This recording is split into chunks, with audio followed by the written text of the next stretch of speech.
Dogs versus Dogs, Georgia versus Mississippi State. Great return guest, Landon from the My Dawgs Are Barking podcast. Also, My Dogs on the MP Digital Network. How are we doing today?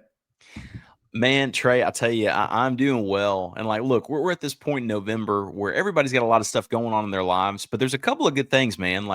We got Thanksgiving like a couple of weeks away, and we're in the thick of SEC football. So as many things that could be going wrong in your life, you could be, and there might be many. There's still some very, very good things. So I'm doing very well. I'm excited to be here with you today. Yeah, appreciate you coming on again. We were talking earlier. London and I have the last name, so it could be related down the road somewhere. Oh yeah, man. Yeah. Well, it's one thing, in the South, if you're married to someone, when you marry someone, you're like, hey, let's make sure that we're definitely not related.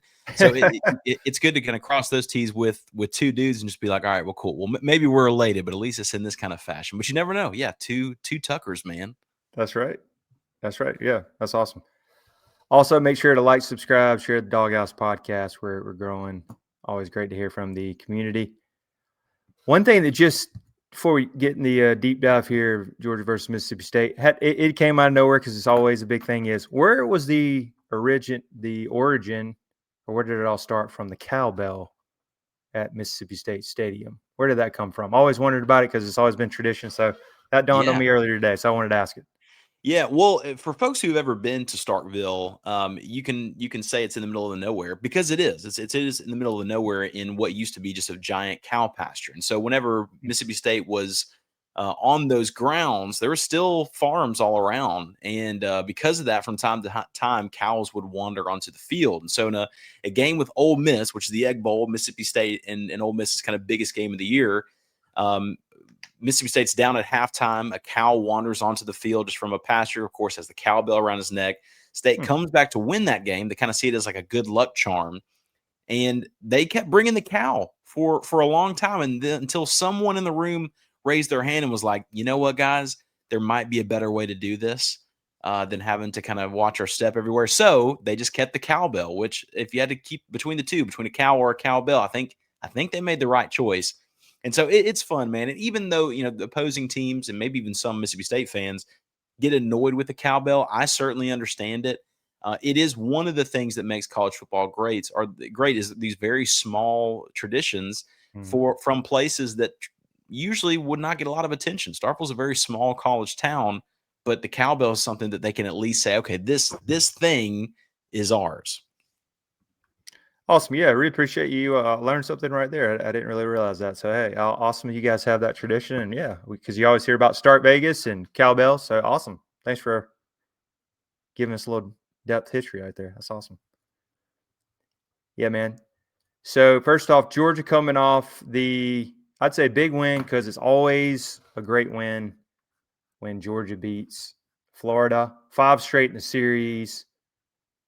8 out of 9, which is unheard of as a Georgia fan, which I've been all my life. I mean, it was painful in the 90s. We lost, I think we were 1-9. Steve Spurrier completely dominated us. So, as I made a joke on my reel last weekend, is this a rivalry anymore? But anytime we beat Florida in Jacksonville, it's going to be last time in Jacksonville for the next couple of years. It's going to be in Atlanta.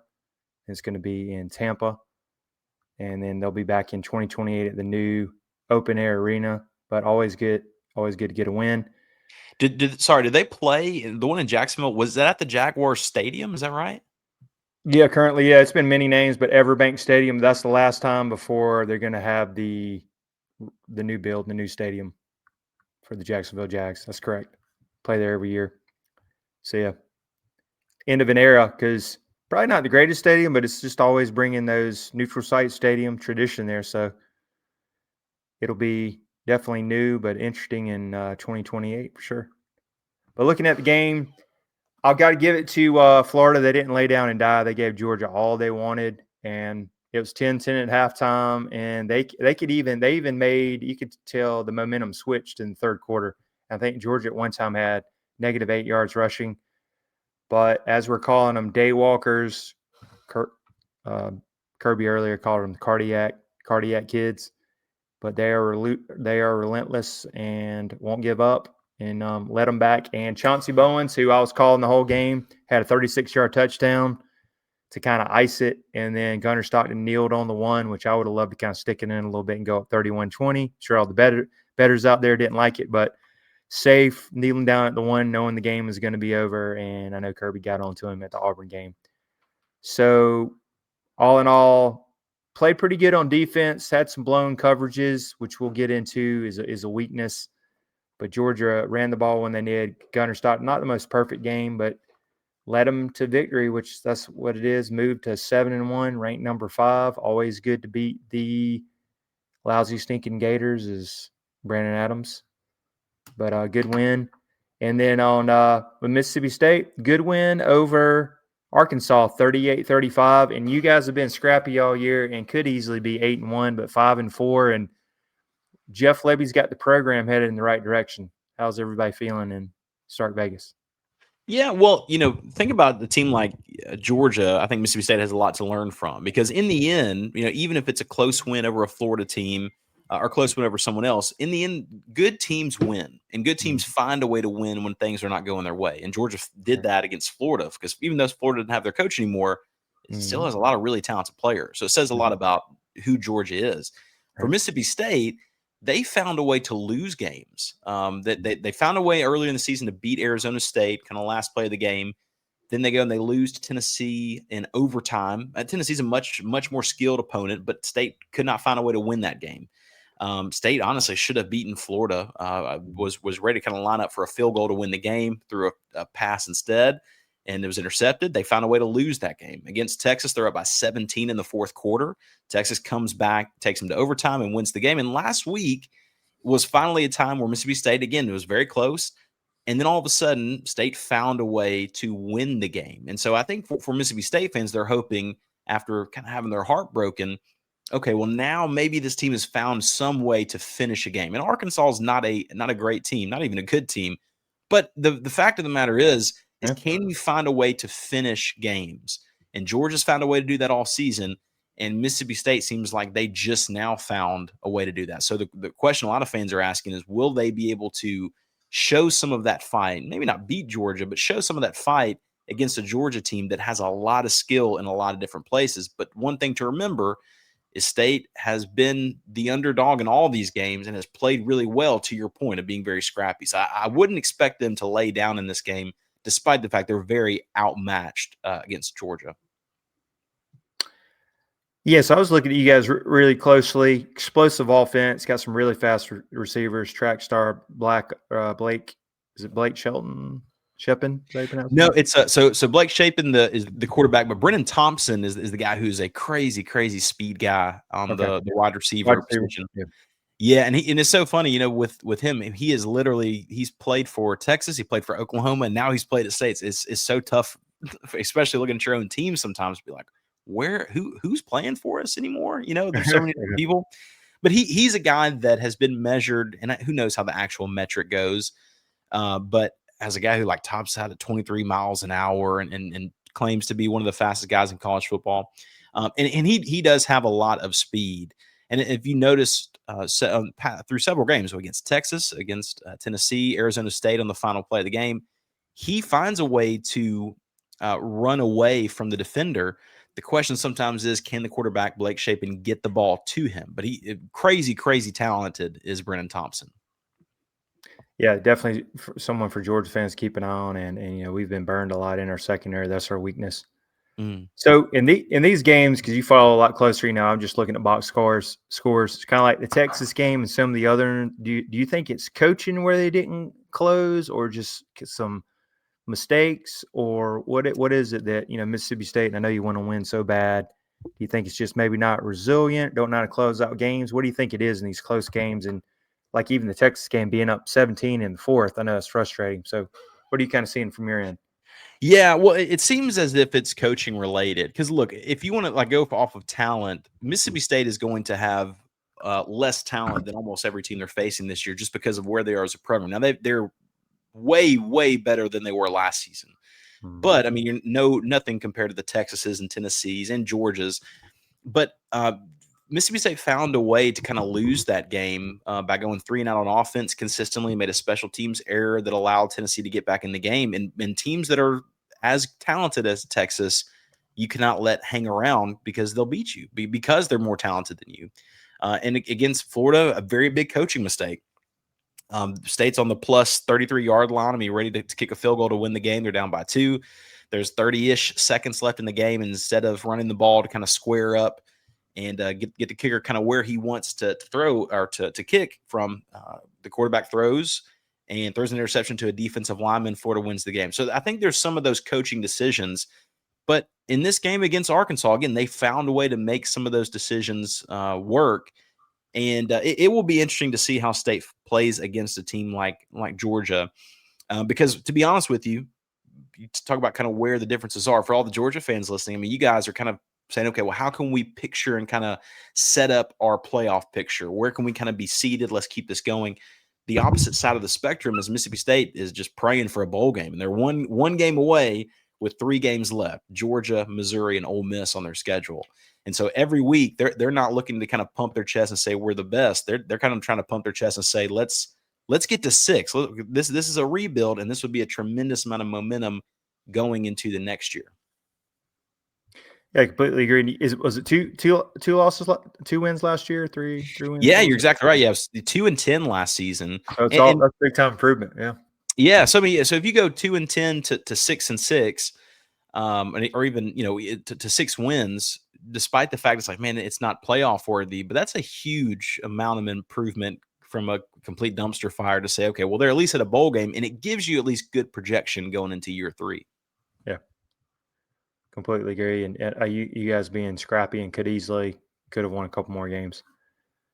Before we do the preview, I want to give a shout out to our great sponsor again this year, VivaTequilaSeltzer.com.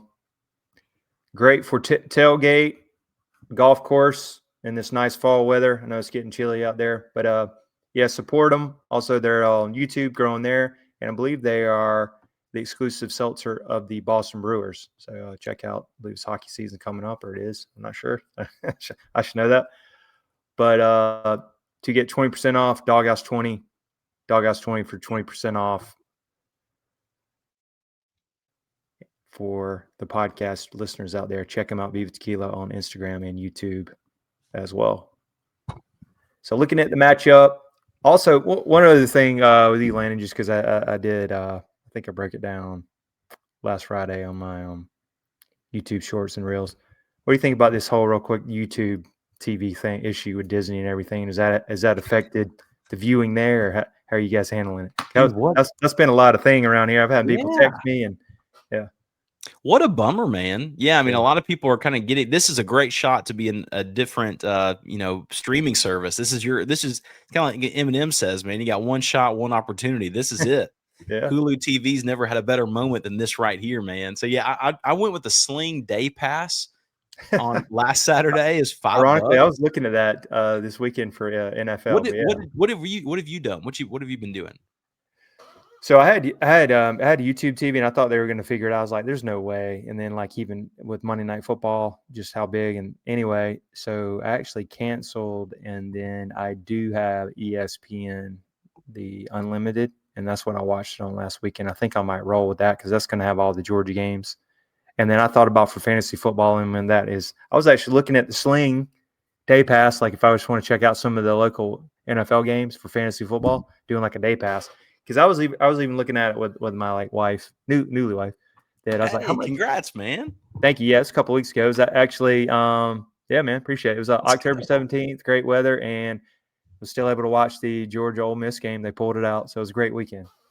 Oh, dude, yeah, that's tremendous, man. You can't get better than that. Congrats! Yeah, man, that's the best news I've heard all day, man. Yeah, man, appreciate it.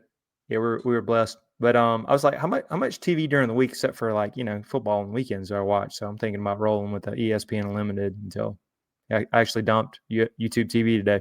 Great service, just they got to figure it out, Yeah, they do, and it seems like at some point they will, because enough people will cancel. You would think, at least. Yeah, I don't know. I'm surprised they haven't gotten it fixed already. I mean, we're about to go on 2 weeks of college football without it.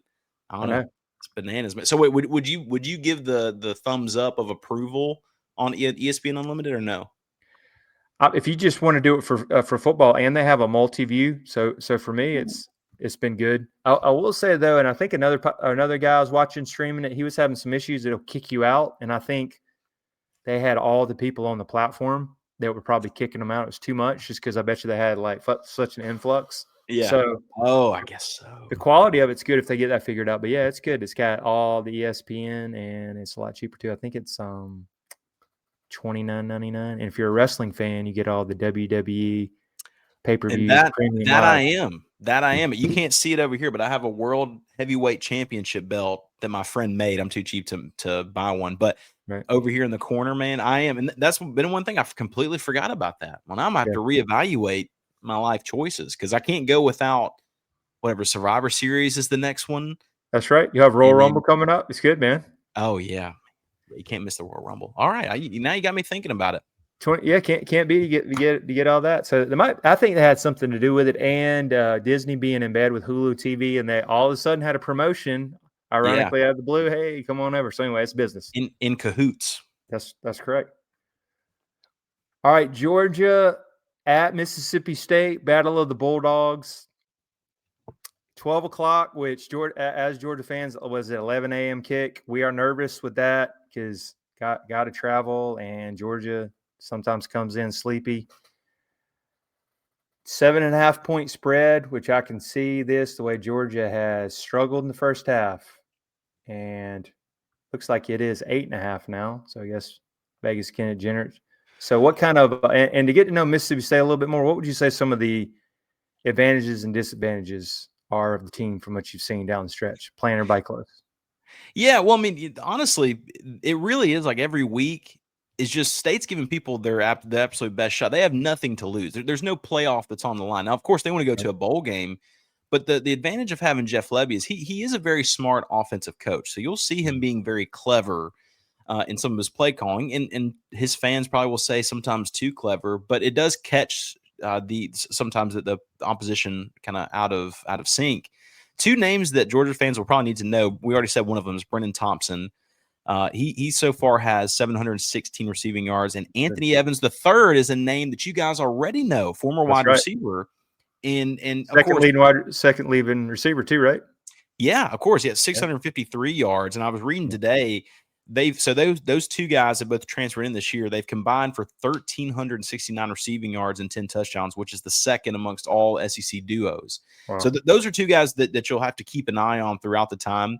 Oh, yeah. And Anthony Evans the third, again, a guy that you guys know, but was kind of in a crowded receiver room of other talented guys. And with Mississippi State, I think they just kind of told him, like, look, man, it's all yours. This is it, man. Have your moment. So I'm happy for him overall. Yeah. But those will be two guys to kind of watch and see if they'll be able to take advantage of some of those long and deep shots. I do think this game's going to have that the first half is going to be a close game, kind of how Georgia's been playing so far, but also how State's been playing. Through 9 games, Mississippi State has only given up one offensive touchdown all season in the first quarter. So they've been a pretty good first half team. It's just kind of that second half finishing where I think Georgia's going to be able to kind of pull away. But that first half might have folks a little bit nervous. I could pretty much say, hey, if you're a betting guy, bet on Mississippi State first half, then the second half's different. But I can see it. I'm already getting ready for you guys potentially scoring first. It's one of those. All right, here it is, man. We've seen it all year, and you guys even leading or tied at halftime. Definitely can see that. How about on the defensive side of the ball? I did read this. You guys are 96 against the rush, Georgia. Pretty much improved rushing team. Mm-hmm. And you guys, I think, are in the 70s against the pass. How you guys are on the defensive side of the ball? Also, how about injury-wise coming into this? How are you guys looking? Yeah, for State, they're a much better team than they were last year. I mean, that's across the board, but especially on the defensive side of the ball. The one place that they do pretty well is turnovers. State actually leads the SEC in interceptions this season with 11. They're 12th nationally, and they have 5 fumble recoveries so far. So they're good at forcing or kind of taking advantage maybe of getting turnovers. Right. But yeah, they've had some issues where I think a lot of it kind of maybe goes back to the offense, maybe stalling out. Something Jeff Lebby, even at Oklahoma, was kind of known for is if the offense is very quick on those kind of clever passes and kind of RPO combos, well, they might go 3 and out very quick, and the defense is right back on the field. And they've seen that all throughout the season. But Mississippi State so far is allowing about 200 yards per game passing wise and 162 yards on the ground. So better than last season, but certainly teams will find a way to take advantage. And I would not be surprised at all if Georgia's able to find a way to kind of grind away at Mississippi State's defense. But the I would say that the maybe a piece where Mississippi State is a lot better very clearly is forcing turnovers in the pass game. All right. Yeah, I definitely read on that. Would you say they're very similar to Tennessee Vols at all, the way they run their offense, kind of spread people out? Yeah, it's actually pretty much the exact same offense. So Heupel and Lebby worked together and kind of worked with one another and learned from one another at UCF. Jeff Lebby was Josh Heupel's offensive coordinator. And so if you watch Tennessee on any given Saturday, basically what I always kind of tell people is it's Mississippi State's offense just with better players. And when Mississippi State and Tennessee faced off, it was a really good game because both coaches know each other very well. It was close all the way throughout. And again, Tennessee pulls it off in overtime. But yeah, if you remember, or if you've watched Tennessee games this season, you are going to be it's going to be a very consistent thing. You'll notice tight ends kind of going across the flat, very quick kind of in routes to their wide receivers, and then a go ball kind of out of nowhere, which usually goes to Brendan Thompson if we're talking about Mississippi State. Yeah, I think Georgia fans cringe when they hear Tennessee this year because that was such a close game, and then you guys gave Tennessee gave us all we wanted with. I think put 41 points on it. That's why we're nervous about this one. I think we're all respecting. This isn't everybody's calling trap game. I think we got all eyes on Mississippi State. Much respect. Yeah, and last year this game was did it finish as a 10-point game, or was it just a 10-point game in the fourth quarter? It's 41-31. You guys surprisingly put 31 on us. Yes, yeah.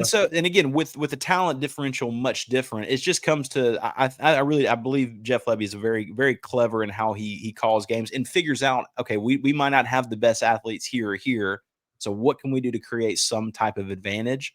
And that's something you have to give him credit for. And you know how it is. Whenever you're a fan of a team or cover a team, you can find many, many reasons to not like your coaches or not like your players, whatever it is. But giving credit where credit's due, even outmatched, Mississippi State really tried as hard as they could in Athens last season.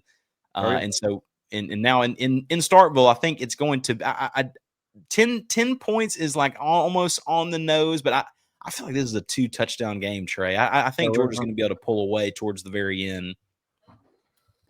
Okay, good deal. Yeah, that was the next thing. Give us your score prediction. Yes. So actually, I think I have an exact one. So it'll come out tomorrow for Neil McCready, who's with Inside the Rebels and 24/7 Sports. He as a guy who runs our network.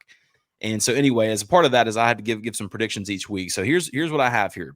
UGA beat Mississippi State in Athens by 10 last year. But if Mississippi State's proven anything, they don't lay down against anyone. But I think Georgia's defense is going to be able to put too much pressure on Blake Shapen, Mississippi State's quarterback, who is very accurate, makes fairly good decisions, but he is not mobile in the pocket. And I think that's where Georgia's going to be able to take advantage of Mississippi State's deficiencies. And so I expect it to be close until late in the game. So actually, I have Georgia winning this one 31, Mississippi State 20. The cool thing is SEC Nation will be in Starkville. So that means, and I will as well, I'll be covering the game. So that means Tim Tebow is going to be in town. I'm going to be in town. Almost too many muscles for the city of Starkville to hold, to be honest. It's going to be very tight. Okay. Hey, I like that 31-20. That's good. Yeah, at least for us. So yeah, I'm gonna go a little closer on that. I think this thing is going to be a shootout because Georgia's secondary has struggled. You guys are dynamic. Got a quarterback that can throw it. If it's very similar to Tennessee's offense, gave Georgia all they wanted. But I do think we're going to try to slow it down. Chauncey Bowens, Nate Frazier, Dwight Phillips, Cash Jones. Going to try to grind it out. I could see even you guys might score, but us taking time of possession and slow it down. And I could even see you being up at halftime. But I'm going to go more of a shootout. I'm going to go 38-31, a late rushing touchdown, Chauncey Bowens. And we kind of grind out the clock and get away with a win. All we want to do is win and not get banged up because we got a big time matchup against Texas next week. So I'm going to go 38-31. This is going to be close. So I would say and in the end, do you think that Georgia fans will be upset by it being that close, or will they look at it as, all right, we got a good win, let's move on?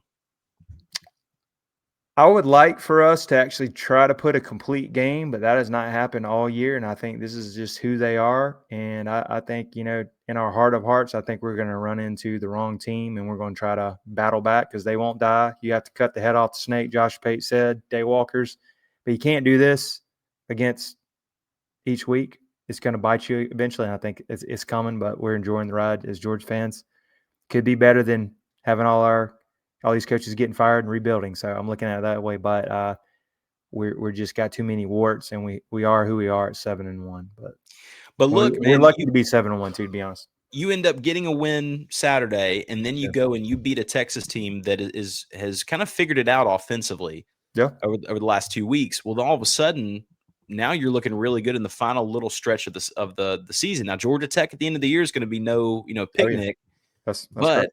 If you finish off with only having one SEC loss, I mean, man, you cannot be too upset about that. So for Georgia fans, as long as you're getting the win, that's what good teams do. They find a way to win late, right. and bad teams find a way to lose. That's correct. And we're my original pick, and I hope they can do it if they can go 10-2 and make the playoffs. That was my initial, but hey, I'll take 11-1.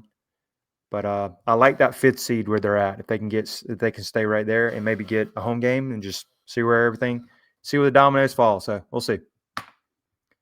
It's going to be fun. Going to be fun, man. We're in a very good part of the season, and things are starting to shake out. And all the hot seat coaches have kind of taken their spot. I don't think there's too many other hot seat guys that we're kind of talking about at this point. Oh yeah, it's fun, man. It's going to be a fun ride for the last couple of weeks. I hope all the Georgia fans are excited. Oh yeah, very very interesting. I love the hot seat talk and who's going to go where. Can't wait. And Landon, how do we follow you on social media? Man, give us a follow. It's just at My Dawgs Pod. Every Thursday, we have a giveaway. Look at that, man. You are nailing it. You are so prepared. Yeah, every Thursday, we have a giveaway from our presenting sponsor, Heath Rawls. Pardon me, no. Sorry. We have a giveaway from our Hovey hats. And so you can participate in that even if you're not a Mississippi State fan. At the very end of this season, the reason I mentioned giveaways is we have a Egg Bowl week giveaway that even if you're not a Mississippi State fan, but you like barbecuing and you like free stuff, they're sponsoring a giveaway if you pick the winner and the score correctly of that game. So give us a follow there. Then also you can look at us, listen, watch at MPW Digital and their YouTube. Man, I'm telling you, Trey is on it. Yeah, man, got it ready for you. Producer Trey, you can subscribe to MPW Digital and find all of our stuff there. Yeah, man, check them out at My Dawgs Pod. They're growing over there, and then that's impressive having over 12,000 subscribers. That's great on the internet, or great on YouTube. Yeah, man. And Landon, appreciate you coming on again. It's always a pleasure having you on. Yeah, thank you guys so much for taking the time. And hey, go Dogs. We can say that both ways. Go Dogs. Go Dogs. That's right. Make sure to like, subscribe, share the Doghouse Podcast. Go Dogs.